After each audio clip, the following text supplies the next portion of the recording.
the scientific and humorous guide to how to know when you're really in love. The Dopamine Party and Aftermath, a scientific slap to those who say, "I think about him all the time." If sentences like, "If you think about him all the time," that come up when you type, "How do I know I'm in love?" into Google remind you of a squirrel's rush to stock up on nuts for the winter, you are right. Because science says your brain regions called the ventral tegmental area, VTA, and caudate nucleus, explode a chemical called dopamine when you think about your loved one. This creates an addiction, like listening to your favorite song 50 times. But this party doesn't last forever. True love begins with the hormones oxytocin and vasopressin, which kick in after the dopamine storm has passed. For example, if your partner's habit of squeezing the toothpaste in the middle no longer infuriates you, congratulations! Your brain is now in attachment mode because oxytocin turns the details in relationships that make you say, "Is this too much?" into sweet features for you. When you fall in love, the hormone norepinephrine alerts your brain that the world is falling apart. Your heart speeds up like a tick-tock train, and your palms sweat. It's similar to a squirrel's panic as it stocks up on walnuts for the winter. That's why you find yourself in an emotional famine while stalking your lover's Instagram. So when does true love kick in? When your serotonin levels return to normal. So if you can now say, "Well, at least my dog is cuter," instead of crying for 3 hours looking at photos of him and his ex, you've left the dangerous waters behind. If you think, "Even my dream Swiss goat farm had him," the logic center of your brain, called the prefrontal cortex, may have been deactivated. In love, this area allows romantic hallucinations. For example, it might make sense to imagine your lover as a goat farm consultant. True love is when your partner is involved in your future plans in their real form. Ask yourself these questions.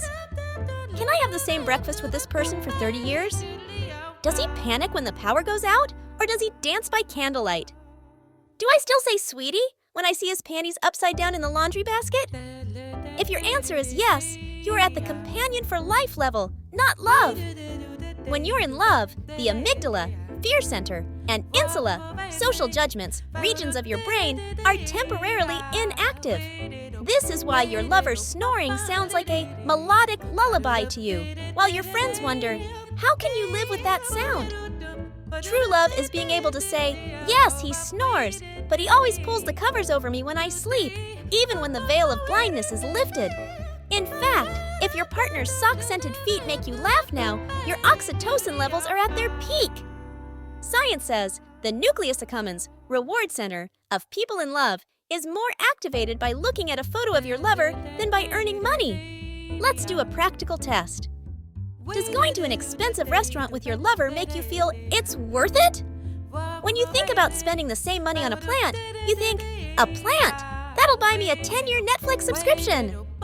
If your answers are yes, your brain sees love as a biological imperative, because love is the art of beating logic with the extreme confusion coefficient. Dopamine storm. I can't breathe without it. Serotonin crash. What if someone steals it? Oxytocin stabilization. He loads the dishwasher wrong, but it's okay.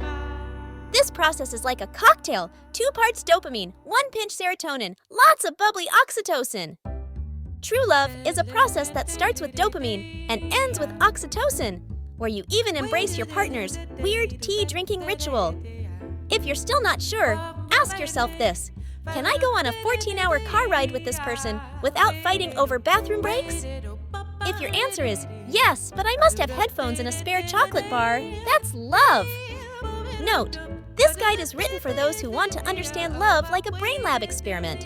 Remember, true love is not like in romantic comedies. It's more like a documentary, sometimes boring, but mostly wow!